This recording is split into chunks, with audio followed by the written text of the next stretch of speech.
দক্ষিণ ও মধ্য এশিয়া জুড়ে জারি করা হয়েছে জরুরি রেড অ্যালার্ট ভূমিকম্প সতর্কতা। আর্থকোয়াক নিউজ এভরিডে এর সিসমিক রিসার্চে উঠে এসেছে উদ্বেগজনক পূর্বাভাস।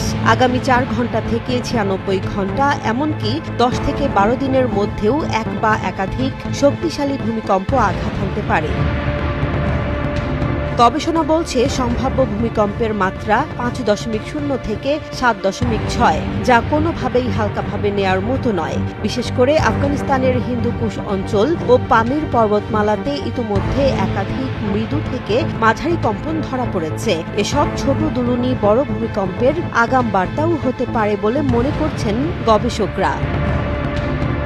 উচ্চ ঝুঁকির তালিকায় রয়েছে আফগানিস্তান, তাজিকিস্তান, কিরগিজস্তান, পাকিস্তান, ভারতের কাশ্মীর, দিল্লি, উত্তরপ্রদেশ, অন্ধ্রপ্রদেশ, মেঘালয়, আসাম, মণিপুর, মায়ানমার, কাজাখস্তান, চীন সীমান্তবর্তী অঞ্চল, মঙ্গোলিয়া, তুর্কমেনিস্তান ও উজবেকিস্তান।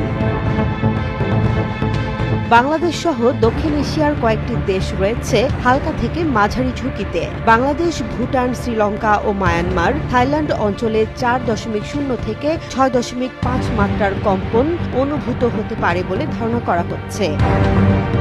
তবে সিসমিক গবেষকরা স্পষ্টভাবে জানাচ্ছেন এটি কোনো নিশ্চিত ভূমিকম্প নয়, বরং সাম্প্রতিক টেকটোনিক প্লেটের অস্বাভাবিক নড়াচড়া ও একের পর এক ছোট কম্পনের ভিত্তিতে করা ঝুঁকি বিশ্লেষণ। তবুও পরিস্থিতি দ্রুত বদলে যেতে পারে, তাই সবাইকে আতঙ্কিত নয়, সতর্ক থাকার আহ্বান জানানো হয়েছে।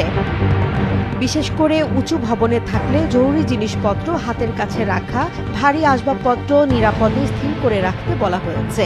এছাড়া কম্পন অনুভূত হলে তাৎক্ষণিক নিরাপদ স্থানে সরে যেতে বলা হয়েছে।